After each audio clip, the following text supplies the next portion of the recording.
Assalamualaikum warahmatullahi wabarakatuh.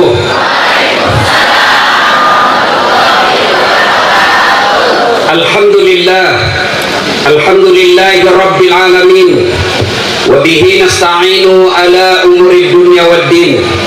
Ashhadu an la ilaha illallah wa ashhadu anna Muhammadan abduhu wa rasuluh. Allahumma salli ala sayyidina Muhammad wa ala alihi wa sahbihi ajma'in. Amma ba'd. Faqad qala Allah subhanahu wa ta'ala fi kitabil karim. Bismillahirrahmanirrahim. Ya ayyuhalladzina amanu taqullaha haqqa tuqatih wa la tamutunna illa wa antum muslimun.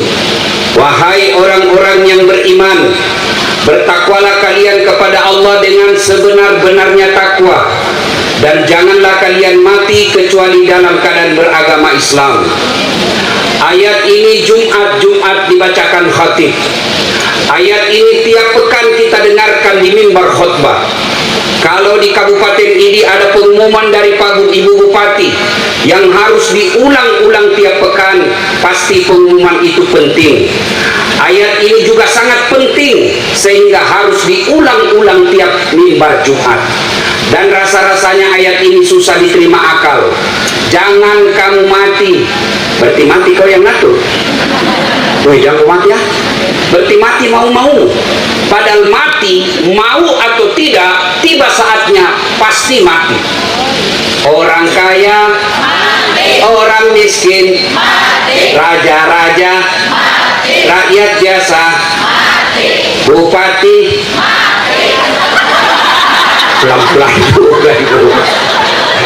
Semua mati. Berarti yang jadi masalah sesungguhnya bukan mati, sebab mau atau tidak, sehat atau sakit, pejabat rakyat biasa, tiba saatnya pasti mati. Yang jadi masalah bukan mati, yang jadi masalah bagaimana kondisimu mati. Allah ingatkan, jangan sampai lagi judi mati, jangan sampai lagi sabung ayam didapat sama polisi, kejar, judi ilegal, kejar, jangan lari, masih lari, polisi kejar, polisi nggak bisa kejar, kenapa? Polisi besar perutnya.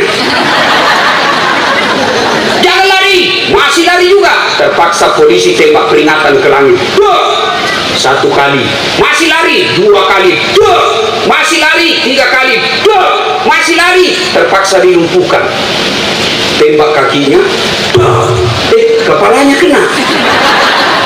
Saya tanya temanku yang polisi, bos, bagaimana caranya kakinya kau tembak? Kenapa kakinya kena? Kepalanya kena? Dia bilang, soalnya waktu ditembak dia jongkok, Ustaz.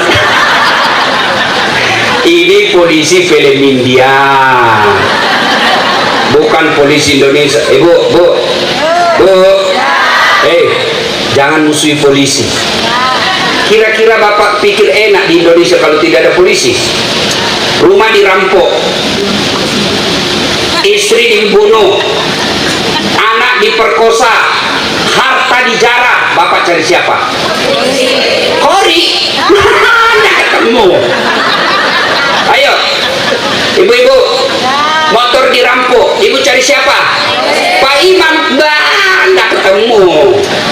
Nah, saya pergi ceramah, macet mobil, nggak gerak-gerak mobil saya baca surah Yasin, belum goyang mobilku. Saya baca ayat kursi, malah makin macet. Begitu datang polisi lalu lintas, lancar perjalanan. Makanya jangan musuhi polisi. Polisi juga jangan musuhi ulama. Kenapa? Karena kalau Pak polisi mati, siapa yang bungkus? Maka yang baik, polisi lindungi ulama, ulama jangan maki-maki polisi, bersinergi membangun Republik Indonesia. Kalau polisi marah dicari nyakal pasal. Kau melanggar, kau tidak lihat di rambu-rambu. Saya lihat, Pak. Kenapa kau melanggar? Saya tidak lihat apa. Kenapa kau tidak lihat saya? Bapak sembunyi di tikungan. Itu polisi film India, bukan polisi di Purwakarta. polisi Kapolresnya tadi, Pak, saya lihat cakep. Waktu zikir tutup mata hafal juga surah Yasin, Masya Allah. Alhamdulillah ya. Polisi juga lindungi dan sayangi rakyat. Wa qala idzan bismillahirrahmanirrahim. Ya ayyuhalladzina amanu udkhulu fis-silmi kaffatan wa la tattabi'u khutuwatis syaitan innahu lakum aduwwum mubin.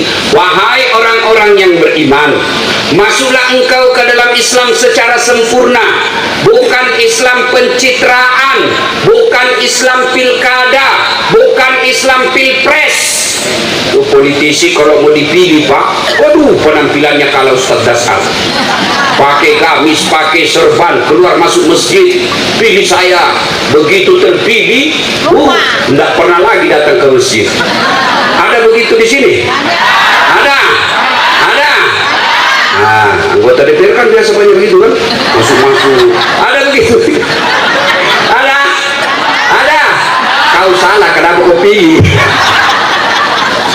Jangan Islam pencitraan, Islamlah secara benar, dan janganlah engkau ikuti langkah-langkah setan, karena sesungguhnya setan itu musuh yang nyata bagi kalian. Musuh kalian bukan tentara, musuh kalian bukan polisi, musuh kalian bukan ulama, musuh kalian bukan pejabat, musuh kalian adalah setan, di mana setan itu musuh yang nyata bagi kalian, kata Allah. Dan di tempat ini ternyata saat kita dengar pengajian, baru membaca ayat suci, zikir, doa, masih juga banyak setan berkeliaran. Setannya bukan pocong, tapi apa setan yang ada di tengah-tengah kita? Bentuknya handphone. Orang sudah ceramah masih sibuk juga. Setan itu dalam bentuk handphone. Ibu-ibu yang pegang handphone, saya doakan suamimu kawin lagi. Kenapa bapak-bapak yang heboh? Simpan dulu handphone, simpan. Tidak enak rasanya saya ceramah, ibu-ibu tidak perhatikan saya. Saya kasihan jauh-jauh dari Sulawesi Selatan. Masya Allah, menghargai acara. Demi Allah, Pak Ibu Bupati, ini bajuku kan seperjalanan musafir dakwah ini sudah hampir 1 minggu. Baju sudah hancur-hancur, bau sudah. Saya bilang sama petugas hotel semalam, bisakah jadi malam ini? Karena saya mau ke Purwakarta memberikan penampilan yang terbaik. Dicuci langsung ini baju saya, langsung. Kenapa? Menghargai undangan Ibu Bupati. Tadi saya dijemput, saya kira pemain sinetron. Cantik juga, ternyata dikasih tahu Ibu Bupati. Saya kira artis. Masya Allah. Allahu Akbar.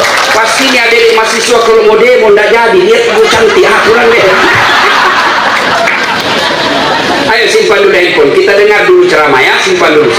Selama ibu-ibu pegang handphone pasti nggak dengar ceramah, pasti yang dilihat handphonenya ya. Kita mau dokumen Ustaz, gampang. Kalau ibu yang rekam, gambarnya tidak jelas, suaranya nggak jelas.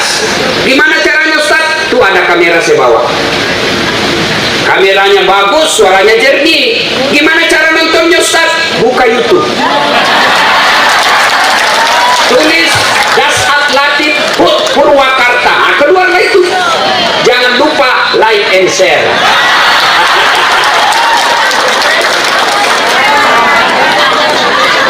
Bu, kalau kau follow artis apa kau dapat?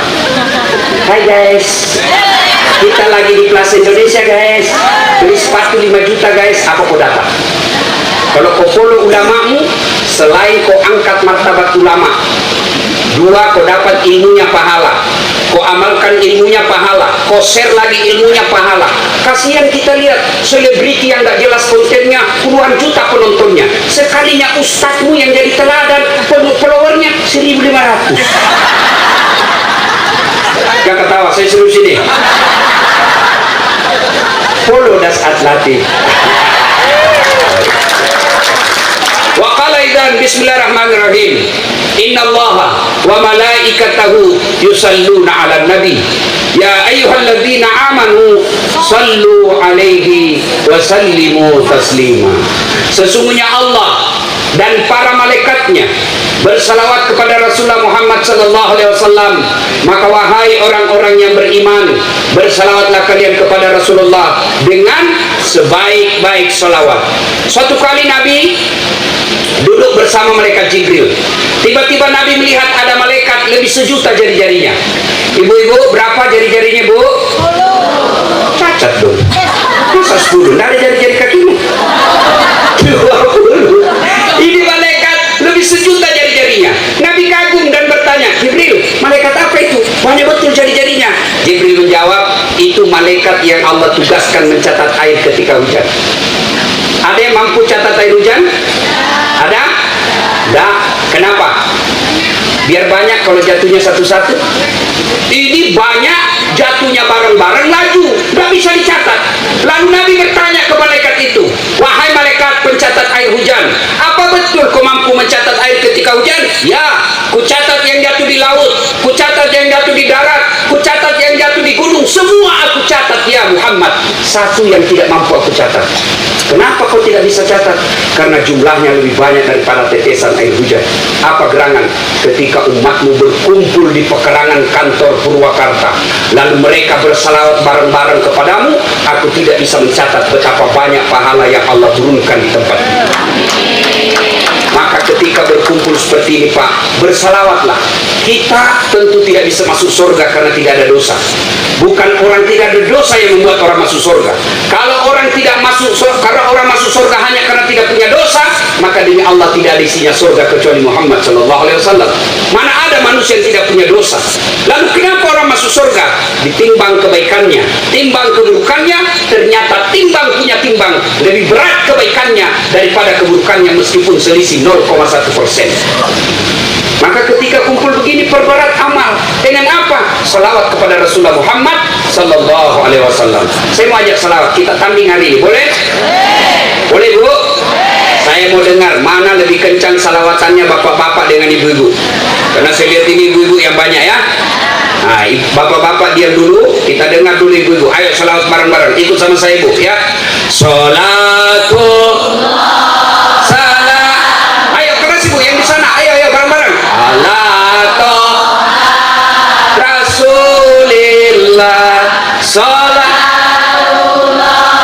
salamullah ala yasin habibillah. Nilainya 8,5. Itulah suara perempuan. Tidak bisa kencang dia Pak. Namanya sahdu. Suara gini yang bisa membuat kita tergoda. Assalamualaikum. Waalaikumsalam. Itu perempuan tuh membuat kita mubah. Lagi di mana Dek? Di rumah aja Pak. Makanya Dedek, cewek pegawai honor, kalau kau ditelepon Pak Kadis jangan mendayu-dayu. Nanti terjadi layangan putus. Assalamualaikum Dek. Waalaikumsalam Pak Kadis. Coba kau tegus. Assalamualaikum. Waalaikumsalam. Lagi di mana Dek? Di kantor. Apa kau tanya-tanya? Udah diteleponnya lagi kau besok. Bahaya ini. Ini ayo dulu diam.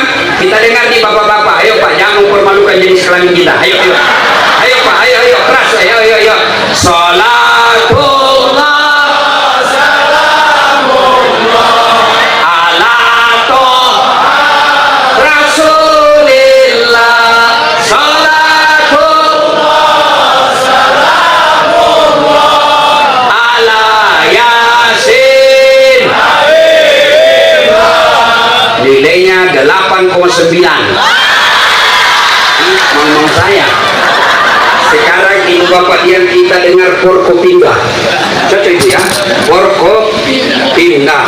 Sekda, Pak Bupati, Pak Kapolres, Pengadilan Agama, Kajati, Dandim, ada dia di sana. Nah, ayo bapak-bapak, dia lihat juga saya di sini melalui TV. Ayo Pak, ayo jangan mempermalukan tentara dan polisi. Yuk. Salatul. Itulah pentingnya masyarakat menyatu dengan Forkopimda. Baiknya dia ada di sini supaya didengar. Nggak muat Ustaz, berapa banyaknya di sana? Kalau di sini supaya masyarakat juga melihatnya. Nah, cuma lain kali ya. Ibu bapak, saudara-saudara sekalian, nah, ayo kita bareng-bareng semua, ayo semua.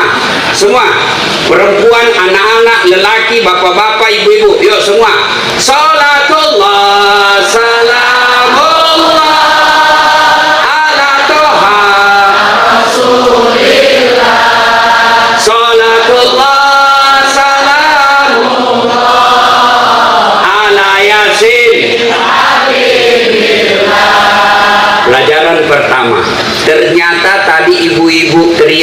selawatan nilainya 8,5. Bapak-bapak 8,9. Kalau gabung dua-duanya, laki perempuan, bapak adik semua, suaranya menjadi 100%. Artinya kalau mau maju Purwakarta, yang pertama hilangkan sekat-sekat perbedaan. Tidak ada Jawa, tidak ada Sunda, tidak ada sipil, tidak ada polisi.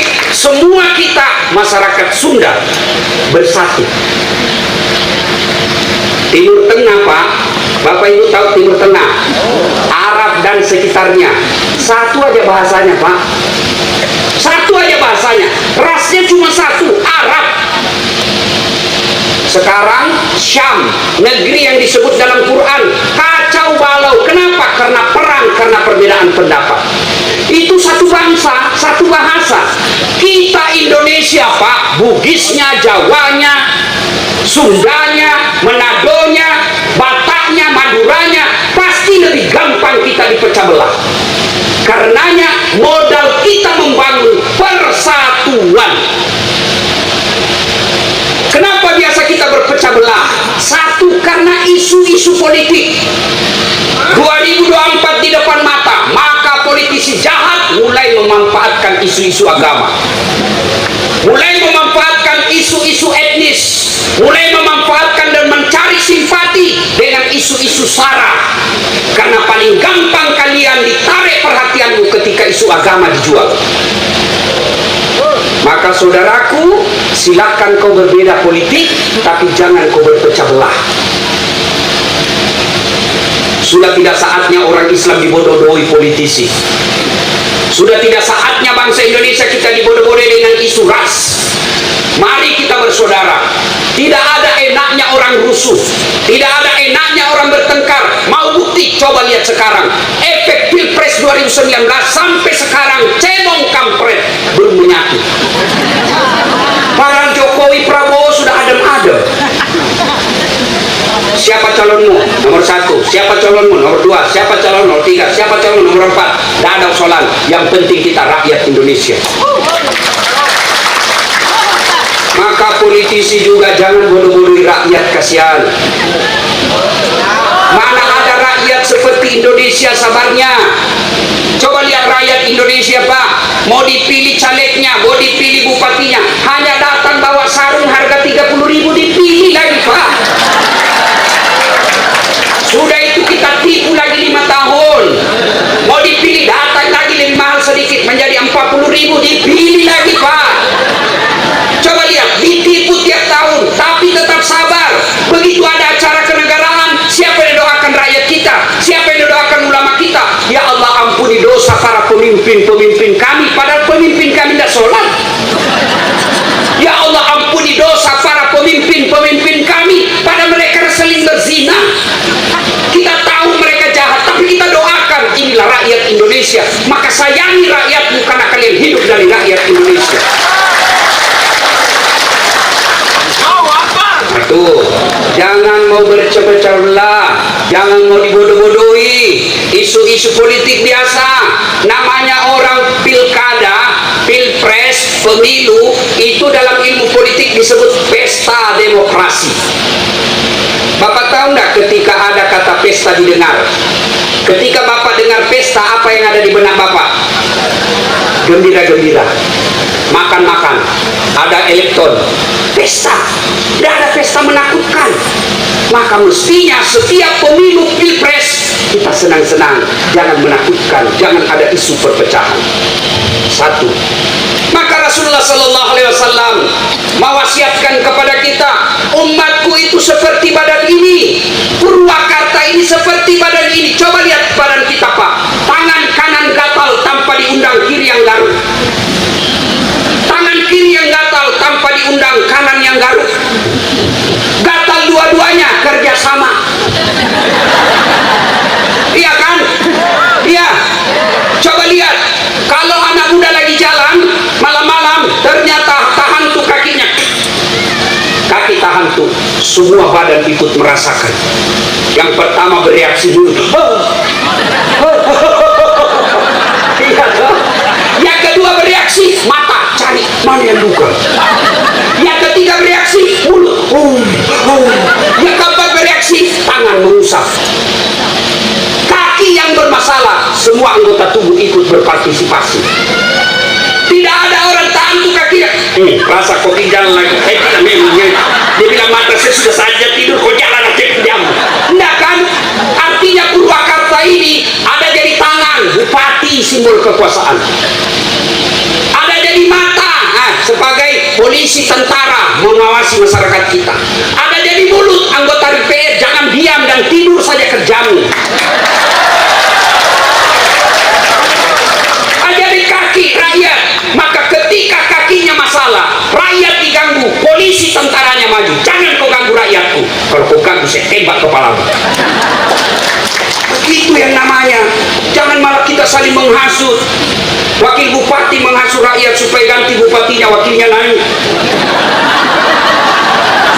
Bukan di sini, bukan di sini. Di tempat lain. Ayo. Kepala dinasnya cari muka. Ayo Pak, iya bu. Nggak laku men. Cari muka men. Karena dia dongok, dia maunya naik kepala dinas, saya cari muka. Iya bu, biar salah dulu. Siap bu, gini ya Pak. Sudahlah, jangan kau hina temanmu, jangan kau fitnah temanmu supaya kau bisa ganti. Jangan seperti itu. Allah sudah takdirkan hidupmu masing-masing. Satu. Ayo, ibu bapak, saudara-saudara sekalian, bersatu itu tidak mesti seragam. Bersatu itu artinya menerima perbedaan dan siap menerima kenyataan perbedaan kita. Kalau bersatu itu harus seragam, hampa hidup. Kenapa ibu-ibu nampak cantik dilihat di sini? Hah? Karena ada pakaian kuning. Saya curiga Golkar. Karena ada putih, macam-macam. Ibu bapak, kenapa kita makan enak? Ibu-ibu, kenapa kita enak makannya? Karena gigi kita beda-beda. Coba kalau semua gigi kita seragam, apa enaknya makan? Semua gigi seri. Tahu ibu, ini gigi bu, bu. Ini nikmat paling hebat. Ibu bisa bayangkan enggak bagaimana seandainya gigimu tumbuh dan panjang seperti rambut? Saya kira ibu bupati tidak akan terpilih kalau sudah gondrong lunak. Lihat toh, Allahu Akbar. Lihat gigi kita yang di depan ini namanya gigi seri. Apa tugasnya? Memotong. Masuk ke dalam beda lagi, namanya gigi taring. Gunanya apa? Merobek. Maka bapak kalau makan daging begini kan, tidak mungkin begini. Kedua gigi. Yang ketiga lagi masuk ke dalam beda lagi, namanya gigi geraham. Fungsinya apa? Menghancurkan. Bayangkan kalau semua gigi kita gigi geraham, bagaimana kita makan sayur menggigitnya? Tidak mau putus pak. Inilah hebatnya. Kenapa penting Allah ciptakan perbedaan di antara kita, supaya kita saling mengenal satu demi satu. Lita'araf, agar kita bisa bertaaruf, saling mengenal antara satu dengan yang lain. Bayangkan dalam Islam itu sangat diajarkan persaudaraan. Betapa pentingnya persatuan di antara kita. Coba lihat kalau kita salat berjamaah, mau apapun suku dan bahasamu, tetap satu bahasa bacaan sholat. Coba kalau kita sholat pakai bahasa masing-masing. Yang jadi imam orang dari Arab, dia takbir pakai bahasa Arab. Allahu Akbar. Datang makmum orang Bugis, dia takbir pakai bahasa Bugis. Allahu Ta'ala Maluku. Datang pula penjual nasi Padang, dia takbir pakai bahasa Padang. Allah nan gadang. Datang pula orang dari Betawi, anak gaul dari Jakarta, dia takbir pakai bahasa gaul Jakarta. Allah, gede banget gitu loh. Saya tidak tahu bahasa Sunda pak. Iya kan? Maka disinilah pentingnya, sehingga Allah abadikan dalam Al-Quran, wa'tasimu bihablillahi jami'an wa la tafarraqu. Berpegang teguhlah engkau kepada tali persaudaraan agama Allah dan janganlah engkau bercerai-berai. Ibu bapak, baru-baru kita ibadah kurban, nyembeli binatang. Daging kurban dibagi 3. Yang pertama untuk yang berkurban sepertiga. Yang kedua kepada fakir miskin, memang sudah selayaknya sepertiga. Yang berikutnya yang ketiga kepada karib kerabat terutama tetangga sepertiga. Kalau orang miskin dikasih ya wajar, memang dia lagi butuhkan. Kalau yang bersangkutan dapat sepertiga ya wajar karena dia punya acara. Tapi kepada tetangga kita kaya, apa maknanya kok dikasih tetangga pada dia kaya? Itu makna filosofinya di dalam adalah kau harus menjaga kekerabatan di antara kalian. Bahkan orang yang hitam jidatnya gara-gara sholat, tiap malam dia tahajud, Senin Kamis dia puasa, zikirnya baik, tapi tidak ada yang senang di kantor, demi Allah kalian bangkrut nanti di akhirat. Ada orang mulutnya zikir melulu, ngaji melulu, tapi di kantor tidak ada yang senang, di kompleknya tidak ada yang senang. Sebelah depan rumahnya bertengkar gara-gara parkir, sebelah kirinya bertengkar gara-gara apa? Binatang ternak. Ada orang Pak di komplek di Makassar bertengkar gara-gara apa Pak? Anjingnya naik atas tetangga, dan tetangganya orang yang najis, dianggap najis anjing, bertengkar gara-gara binatang ternak. Sebelah kanannya bertengkar gara-gara apa? Taman janda bolong. Belakang rumahnya gara-gara apa? Got.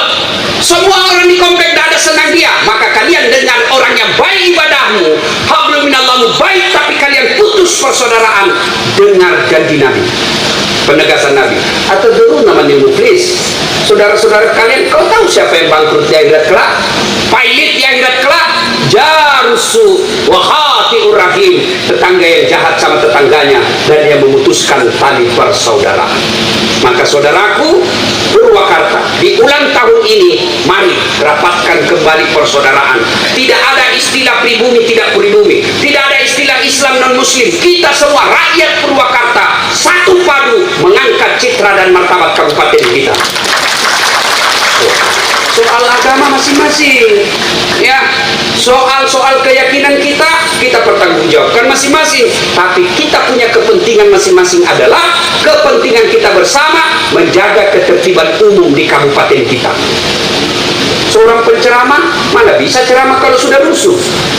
Saudara-saudara sekalian, Allah mana kita mana bisa kita ceramah kalau sudah rusuh?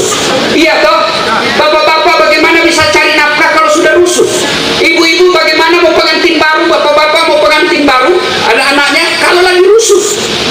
Kecuali yang mau memanfaatkan situasi, kawin lagi rusuh, kawin lagi supaya diketahui.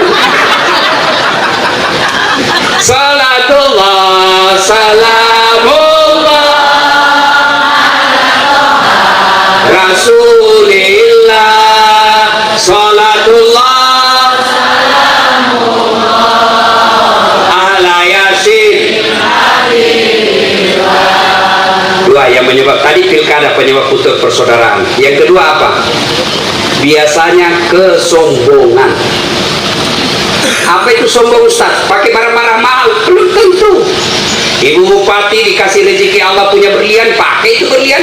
Rezekinya ibu, tidak semua orang dikasih. Bapak-bapak dikasih rezeki punya emas, pakai itu emas. Ibu-ibu pakai, itu rezeki dari Allah. Punya mobil harga 1 miliar, pakai, tidak semua orang dikasih rezeki. Lalu apakah dia sombong karena pakai barang mahal? Bukan. Lalu apa itu sombong? Dua karakternya.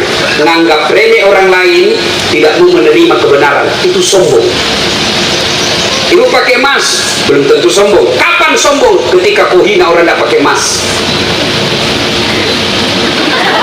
Apa sih? Kapan?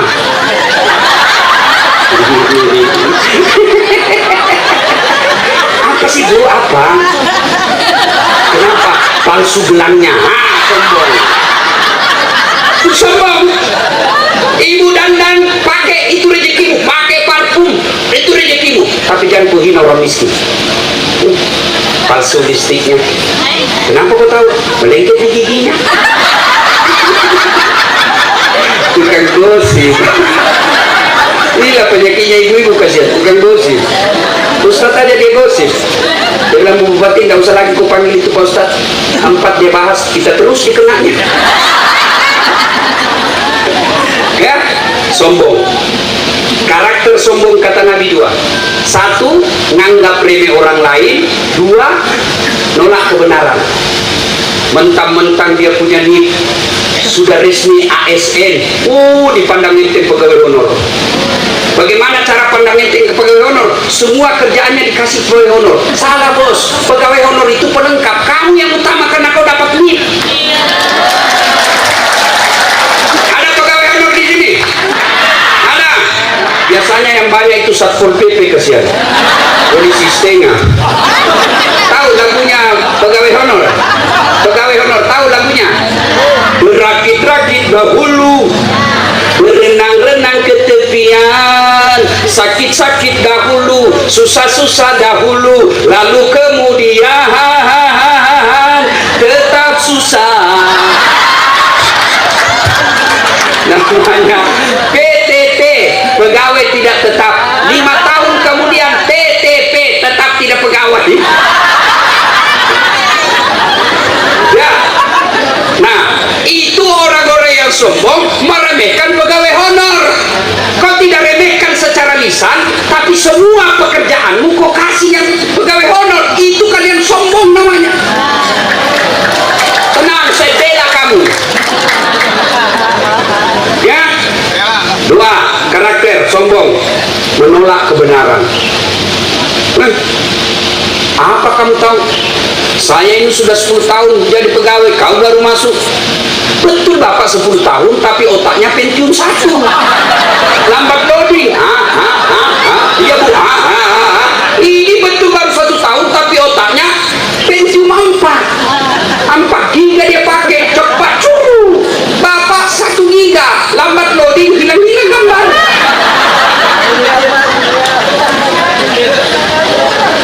Nah, apa penyebab datangnya sombong? Kata Nabi, penyebab datangnya sombong itu ada 4. 1, bertambahnya jabatan. Yang tadinya hanya istri bupati, dengan izin Allah jadi bupati. Masya Allah. Jangan sombong.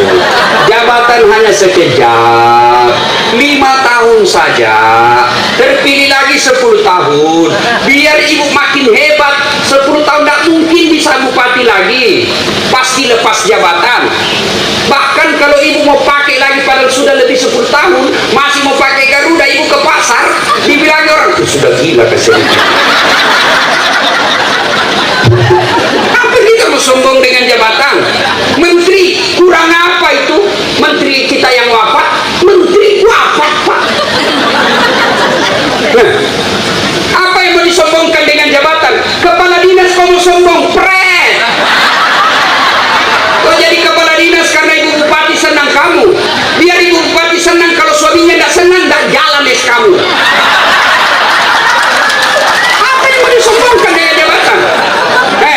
Dandim Kapolres Kajati.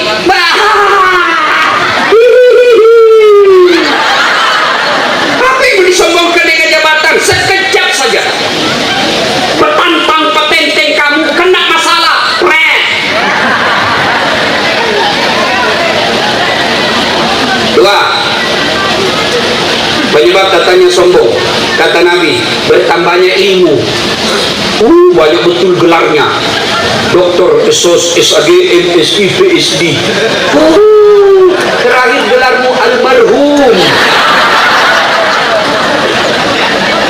Apa yang kita mau sombongkan dengan ilmu? Ayo, apa yang mau disombongkan dengan ilmu? Allah jelaskan, wa ma utitu minal ilmi illa qalila. Saya tidak berikan kamu ilmu kecuali sedikit sekali.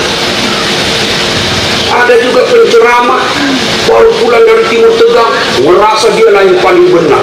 Semua bid'ah, maulid bid'ah, Isra Mi'raj bid'ah, doa bersama bid'ah, sihir bersama bid'ah. Kenapa bid'ah? Karena tidak ada pada zaman Nabi. Kalau begitu kau ceramah jangan pakai mic.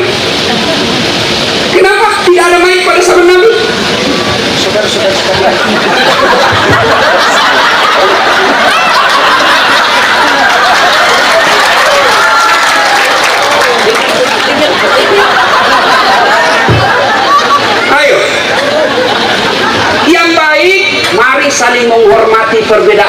dapat.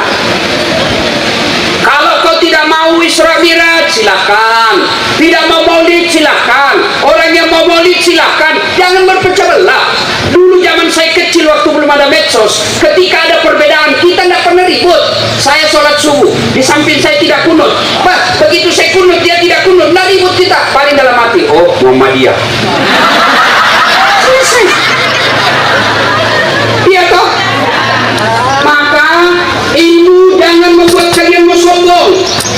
Alim ulama berbeda itu biasa. Ada juga ulama, bukan ulama sebenarnya, anak-anak yang baru belajar agama, 3 bulan dia belajar di YouTube, pelihara jenggot, celana jingkrang, semua sudah mau dikafirkan. Saya pun dihina di Facebook. Dia bilang, apa kau Ustaz Dasar? Cerita aja kau. Kau bilang pelihara sunnah-sunnah, kau tidak pelihara sunnah. Saya bilang, kenapa kau tuduh saya tidak pelihara sunnah? Buktinya kau tidak pelihara jenggot. Mau dia apa kalau tidak mau tumbuh?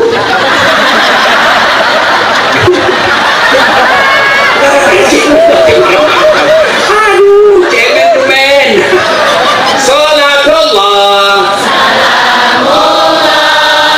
ala toha rasulillah. Salatullah ala yasin. Maka ibu bapak, jangan sombong karena punya ilmu. Kalau ada saya penceramah yang sombong, saya bilang saja, tolong terjemahkan alif lam mim. Apa?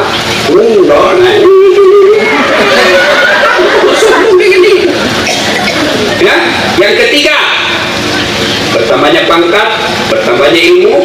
Yang ketiga, bertambahnya harta. Yang tadinya rakyat biasa, tiba-tiba dapat penggusuran jalan tol, tuh langsung kaya miliarder. Mau sombong? Oh, jangan sombong. Allah marah.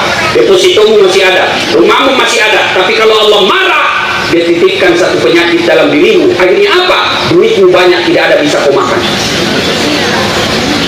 Ada kan orang tabungannya 5 miliar, dilarang makan nasi. Apa bedanya dilarang makan nasi? Dilarang makan garam, dilarang makan gula, dilarang makan yang sambal pedes-pedes, dilarang makan daging, dilarang makan ayam, dilarang, semua dilarang. Apa aja bisa dimakan? Ubi rebus warna ungu.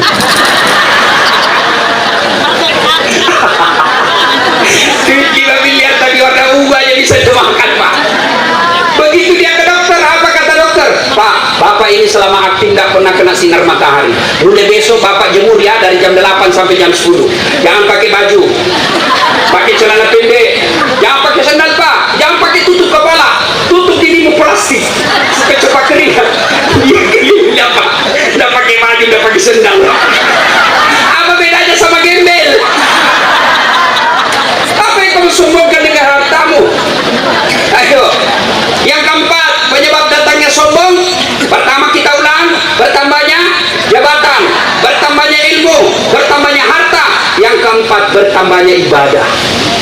Yang tadinya preman, tiba-tiba jadi soleh, 24 jam hidupnya untuk beribadah. Mulai dia remehkan orang dan meranggap dia yang paling hebat. Sombong. Bapak Ibu tahu, Allah Subhanahu wa Ta'ala dan Al Qudsi menjelaskan ada 3 temannya setan di dunia. Nauzubillah min dzalik. Temannya setan di dunia. Kalau teman bupati kita bisa dapat penunjukan langsung. Ini temannya setan. Siapa mereka? Satu di antaranya kata Nabi, ganiyun mutakabbir, orang kaya yang sombong, temannya setan. Sombong gara-gara harta, temannya setan.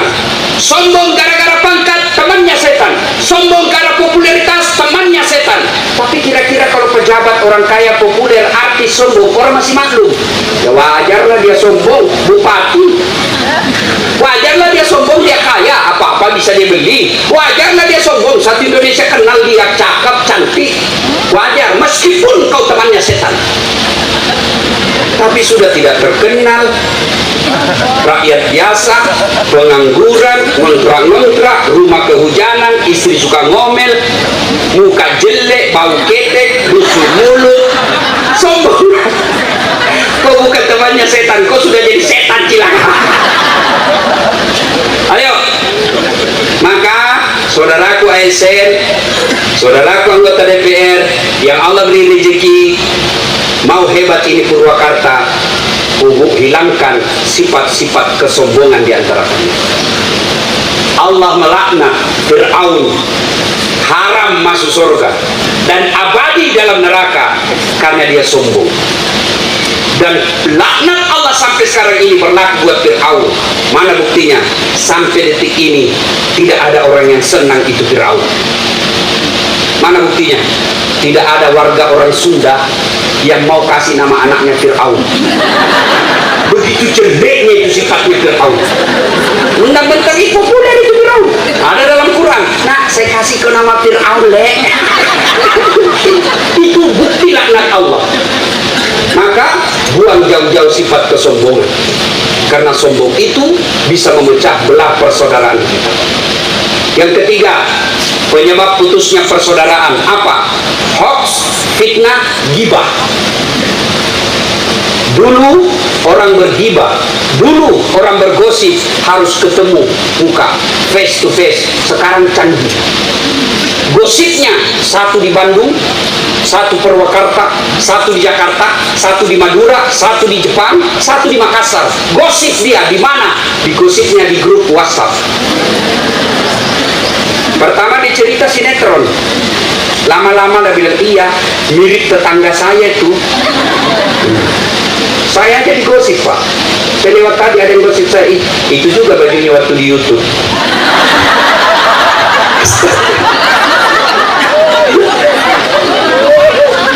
Nah, biasanya dekat-dekat pilkada, gosip ini menyebar melalui berita bohong, berita kebencian, hoax, fitnah. Hati-hati. Berapa banyak kita lihat di TV, ibu-ibu ditangkap, ibu-ibu dipecat suaminya, gara-gara apa? Dia aktif bersosialisasi di medsos dan dia sebarkan adalah fitnah. Nanti diperiksa polisi di depan penyidik, saya tidak tahu Pak, saya hanya menyebarkan. Allah kasih kalian ilmu dan akal. Lihat baik-baik. Ibu-ibu kalau mau lihat berita bohong, lihat itu berita siapa yang sebarkan. Karena biasa itu diedit-edit Bu. Artinya apa? Mukanya Dasar Latif, badannya beda. Itu diedit Bu. Ada orang lawan politiknya, dia sebarkan berita pornonya, dia sebarkan video pornonya, padahal mukanya lain, badannya lain. Ibu serang, ibu sebar, dapat penjara 10 tahun. Orang sudah jadi bupati, orang jadi anggota DPR, ibu tim sukses, apa kau dapat? Maka hati-hati yang bisa menyebab pecah belahnya ini kabupaten kita, hoax, berita kebencian dan lain sebagainya. Kita tinggalkan itu. Ada yang bilang, Ustaz, yang saya sampaikan itu benar. Justru benarnya namanya gibah. Kalau salah namanya fitnah. Jangan cerita. Kan biasa itu begitu Bu.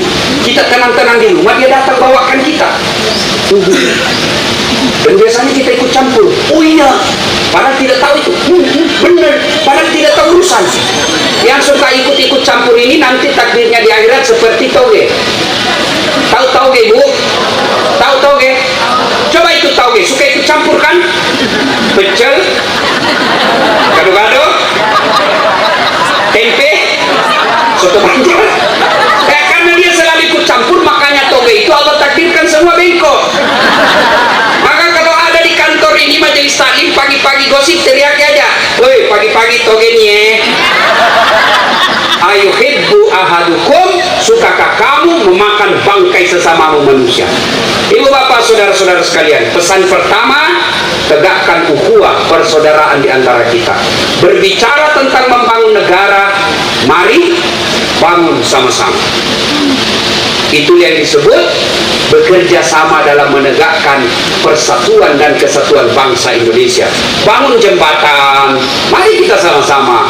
Membangun kerukunan, mari kita sama-sama. Tidak melihat apa agamanya, apa sukunya. Yang penting kita punya kewajiban menjaga ketentraman dan kerukunan kabupaten kita. Yang kedua, pesan tabligh akbar kali ini. Kalau mau tegak ini, selain menjaga persatuan, maka pesan Nabi, kalau suatu negeri mau tegak, maka harus ditopang 4 hal. Yang pertama, bi'ilmil ulama, ilmunya ulama. Maka Ibu Bupati yang saya muliakan, setiap ibu mau mengambil keputusan dan kebijakan, panggil tokoh-tokoh agama, ajak berembuk bagaimana tinjauan agama. Jangan nanti kepepet, jangan nanti ribut, nanti ada masalah, baru tokoh agama diundang sebagai pemadam kebakaran. Nanti mau pencaplosan, nanti mau pengundian, nanti mau pilkada, baru diundang mereka, kasihan datang mengaji dan naik di atas panggung mendukung. Begitu sudah terpilih, mereka tidak pernah diundang untuk berdialog merancang pembangunan kabupaten kita. Panggil ulama, panggil ulama. Ibu bapak pernah baca kisahnya Ashabul Kahfi. Di akhirat kelak ketika Allah mempersilahkan, silakan masuk surga pemuda Ashabul Kahfi.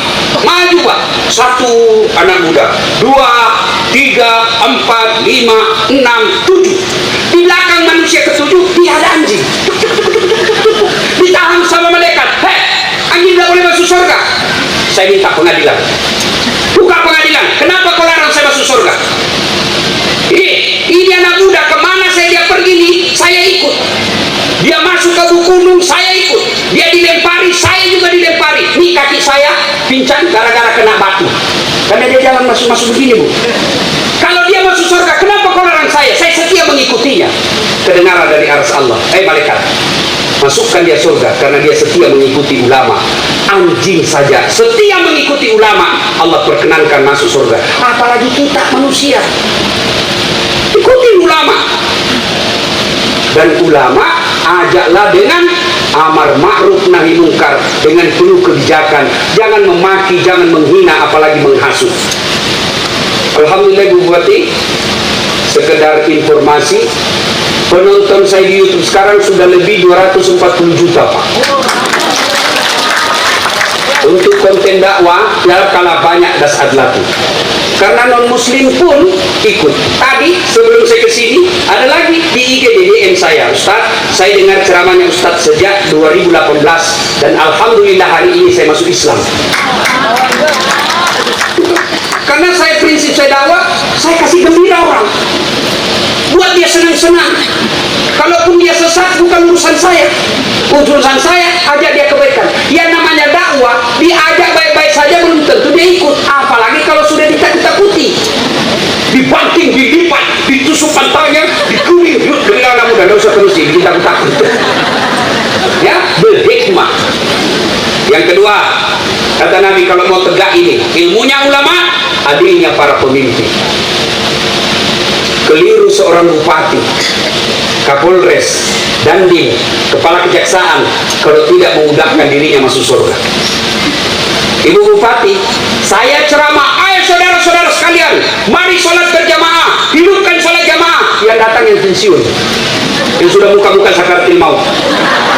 Tapi Ibu Bupati datang berjamaah, selesai sholat duhur, Assalamualaikum warahmatullahi. Assalamualaikum warahmatullahi. Panggil ajudan, ajudan, mana ini kepala dinas pendidikan? Tidak pernah juga saya dapat dia sholat jamaah di sini. Ajudan langsung telepon Pak Kadis, Pak Kadis, dicari ke Ibu Bupati, katanya tidak pernah sholat. Besok belum azan sudah ada dalam masjid Pak. Itulah hebatnya kekuasaan. Saya dakwah, saudara-saudara sekalian, jangan minum hamar, berhenti narkoba. Anak muda kasihkan pes mobil saya. Tapi begitu datang Kapolres Pak Dandi, berhenti kau, kalau tidak saya tangkap kau. Berhenti mereka Pak. Maka keliru seorang pejabat kalau tidak memudahkan jabatannya masuk surga. Saudaraku, Allah takdirkan kami ulama masuk surga, pasti masih antri. Ulama masuk surga pasti masih antri. Kenapa? Ribuan ulama. Contoh Purwakarta, ulama Kabupaten Purwakarta masuk surga masih antri Pak. Ketua MUI, Ketua NU, Kecamatan, Ketua Muhammadiyah, oh banyak Pak masih antri. Tapi begitu malaikat katakan Bupati Purwakarta masuk surga, sendiri dia Pak. Tidak perlu antri. Kenapa? Sendiri aja Bupati Pak. Maka adilnya seorang pemimpin itu bisa menegakkan kabupaten kita. Yang ketiga, kata Nabi, kalau ini mewanu, dermawannya para pengusaha. Jangan serakah para dermawan, para pengusaha. Pengusaha ibu pasti banyak di sekeliling ibu. Tapi ingatlah ibu, pengusaha melihat kita ibarat madu. Mereka pengusaha kadangkala yang dia pikir apa yang bisa aku dapat. Salah berdekatan dengan mereka, tidak, tapi harus penuh kehati-hatian. Karena kadangkala berapa banyak pejabat, bupati, gubernur, bahkan sampai menteri di penjara akhir jabatannya. Kenapa? Karena godaan-godaan para pengusaha-pengusaha nakal.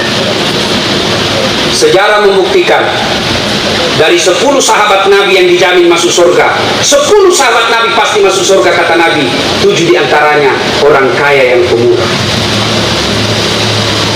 Dan peradaban imperium Islam lihat, setiap ada sultan yang sukses, pasti ada orang kaya di sampingnya yang menemaninya. Orang kaya yang pemurah, bukan orang kaya yang pelit dan serakah. Dan yang keenam, ini yang kita lihat tadi. Yang keempat adalah doanya fakir miskin dan anak yatim piatu. Maka ibu bupati kalau mau sukses, jadikan tradisi berkelanjutan, selalu menyantuni yatim piatu dan fakir miskin dan janda-janda tua.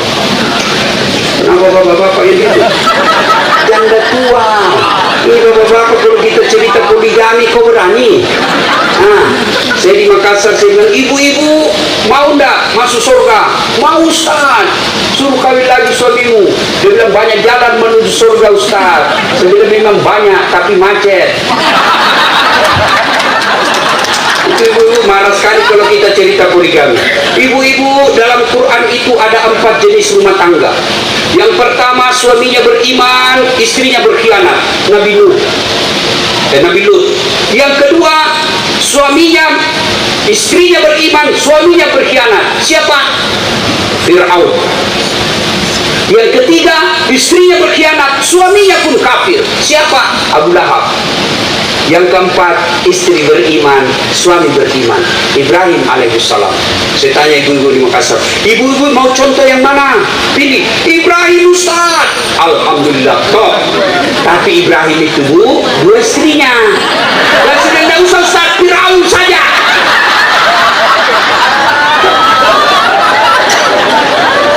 Salatullah, salamullah ala Toha. Salatullah, salamullah ala Yasin.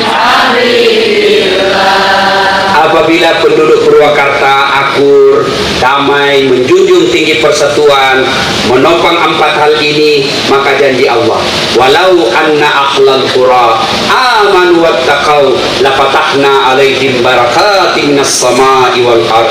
Penduduk suatu negeri, penduduk suatu kabupaten beriman dan bertakwa kepadaku, janji Allah, aku turunkan keberkahan dari langit dan aku munculkan keberkahan dari dalam tanah, insya Allah. Demikian, semoga ada manfaat. Lebih dan kurangnya mohon dimaafkan. Usikum wa nafsi bitaqwallah fastabiqul khairat. Assalamualaikum warahmatullahi wabarakatuh.